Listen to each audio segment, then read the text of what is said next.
What's up, everybody? Welcome back to Couple of Nightmares. I'm Phoenix. The following story you're about to hear is from a longer video featuring stories just as chilling as this one. If you'd like to check out that video, it's linked in the card above me or in the description box that's down below. We have also linked the original Reddit story in the description. That way, if you'd like to read it on your own, you could do so. Lastly, if you have a story that you'd like featured on a future episode, please send it to the email that's linked down below in the description box as well. With that being said, enjoy the episode. Roommate wanted, female only. Amanda is my brother's girlfriend. At the time of this story, she was looking for her first apartment and moving out from her parents' house.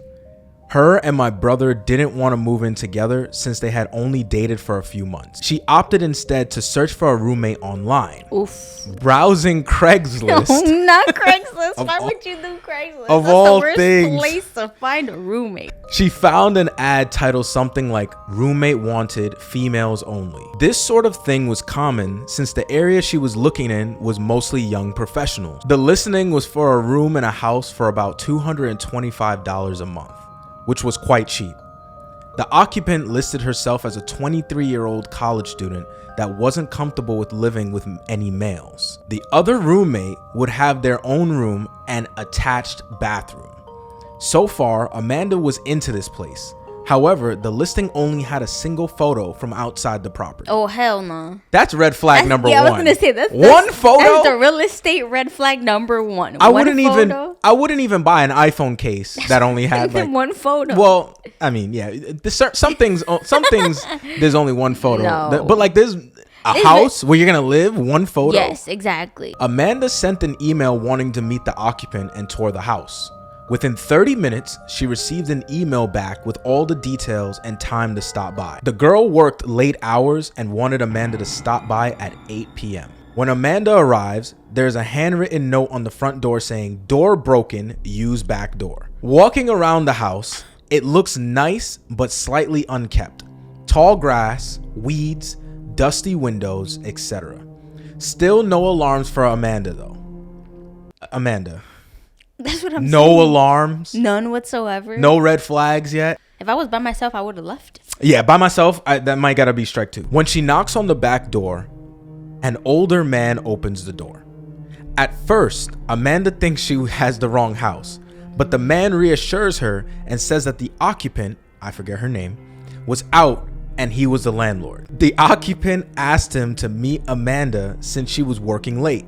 He seemed pleasant and offered to show her around. Alarms start going off. Okay, Amanda, we're on the same page now. I think me, you, and Amanda are all on the same page. I think even with the viewers at home, we're all on the same page. Everyone's like, right? What are we doing? First, the guy was clearly in his 40s, unshaven, and looked like he lived in his car. Boy. Also, only the kitchen light was on. As they walked around the house, Amanda noticed one huge red flag. No furniture, nothing. What the The landlord was polite about answering questions, but seemed irritable to keep lights on for too long, rushing her around and only letting her look at rooms for a few moments. There was a single room that the landlord wouldn't open, telling her that it was the occupant's room and he didn't want to invade her privacy. As they walk down the hallway into the living room, she notices the front door has a plank nailed across it. Broken for sure. A plank nailed across it does not mean broken.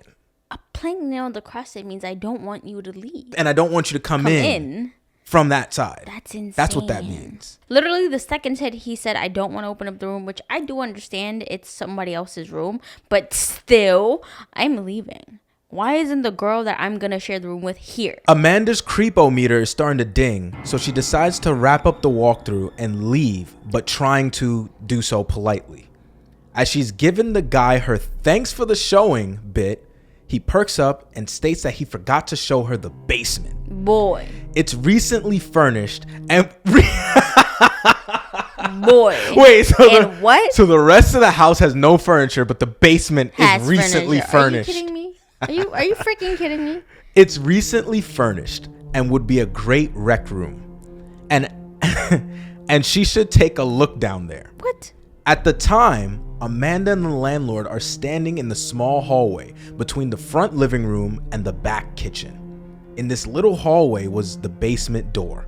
When he opens the door, it opens outward, creating something of a barrier between Amanda and the back door. Oh no. The basement is pitch black. He smiles, motions down the stairs, and says, "Ladies first." Oh hell no. Oh hell no. Those are one of those like really tough like predicaments, right? Because you don't want to jump the gun whether or not you're in danger or not, because you could put yourself in more danger by jumping the gun too early because you have true. no escape. So now you have to Right. fight. There is no flight in the opposite direction. Right. And then if you're innocent, then you've started a situation, and then now you have to defend yourself when you wasn't in any danger to begin with, and just you were And just being just- cautious. yeah, So exactly. that's one of those like really tough predicaments, and usually cooler heads prevail. Or you gotta act like your phone is ringing, be like, oh snap, I gotta go, I have an emergency. Oof. What happens next is nothing more than a stroke of luck. Amanda gets a text just as some random person parks in front of the house. Thinking on her feet, she pretends it's a phone call and answers her phone. "Hey, yeah, are you here? I'll come out around back and let you in. It's great. You have to see it." With a motion of confidence, she excuses herself around the landlord and walks out the back door. She says the guy just looked at her like he was confused. Once outside, she sprinted to her car and sped like hell out of there.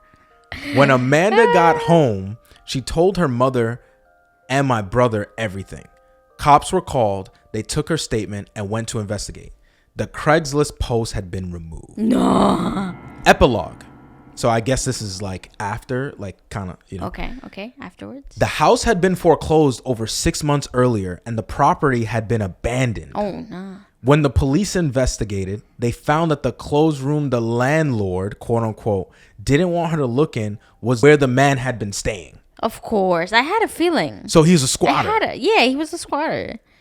There was a pile of old dirty blankets, rotten food, Ugh. and empty gallon jugs everywhere. What the heck? More creepy was he had plastered ripped up pages from porno mags on all the walls in the room.